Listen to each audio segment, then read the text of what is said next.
Good morning, good morning. Gusto ko lang ipakita ngayon yung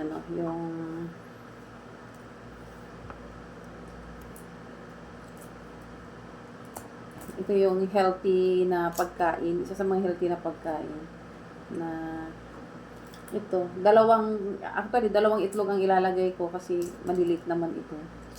Ayan. Kasi yun nga, ang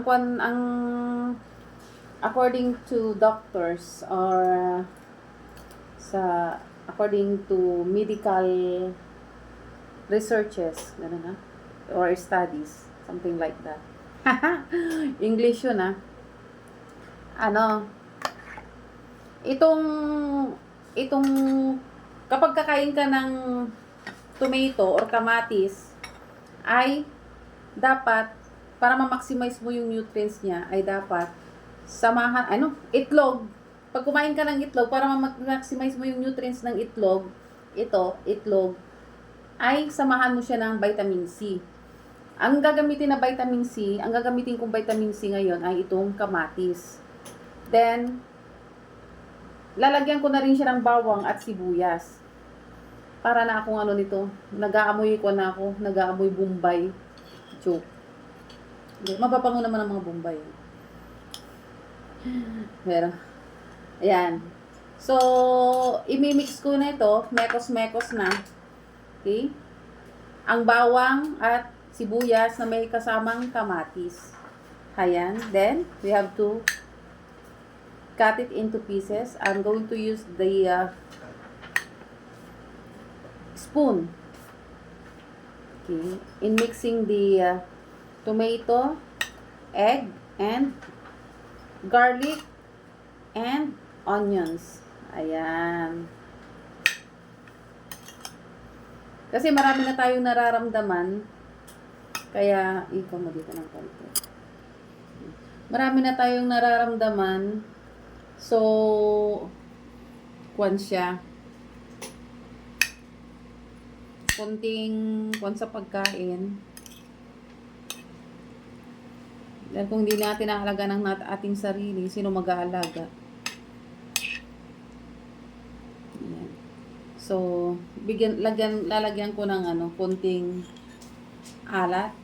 Ang gagamitin ko is konting bagoong kasi mahilig ako sa bagoong. Ayan. Okay.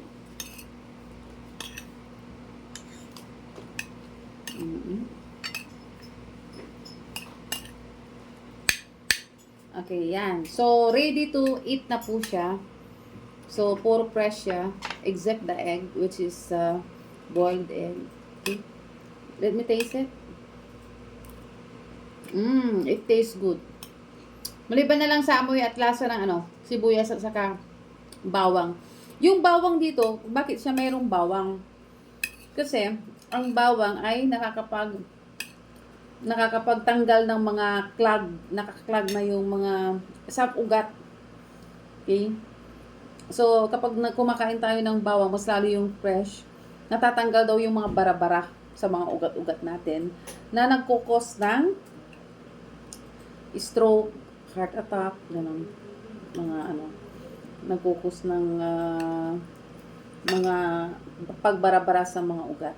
Kaya, sinasama ko na dito ang bawang. Kasi hindi ko siya kayang kainin ng buo. Kasi masyado siyang mainit kapag kinagat mo siya dito sa dila. Hindi ko siya kaya. So, ang ginawa ko, chinap-chop ko siya into small pieces, mince onion.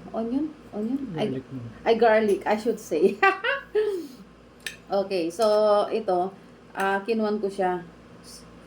Inihalo ko siya sa pagkain para makagat-kagat ko siya ng maliliit. Okay, so yun po yung that's the story behind the paggawa ko ng ganito.